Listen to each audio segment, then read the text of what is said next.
Total 8 scheme का launch किया है। उसके अंदर 4 नए स्कीम लेके है। 4 नए स्कीम मतलब एक 8 व्हीलर व्हीकल, ड्राइवर सिर्फ ड्राइवर बन के रहना, वो भी मालिक बनना है। कब तक ड्राइवर बन के रहेगा वो खुद का मालिक बनना करके उसकी चॉइस के ऊपर 8.5 लाख रुपए की गाड़ी, खाली वो लोग 80,000 रुपये देना इनिशियल पेमेंट।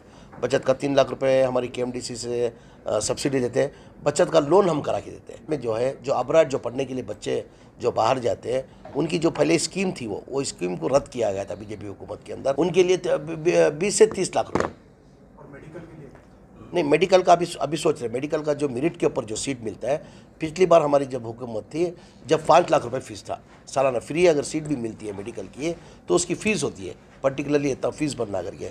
जो पिछली बार जो था 5.5 लाख रुपए फीस था, तो हम लोग तो 3.5 लाख रुपए देते थे। अभी फीस जो है 8.5 लाख रुपए होगी, तो इस बार हम लोग 5 लाख देने का फैसला करें।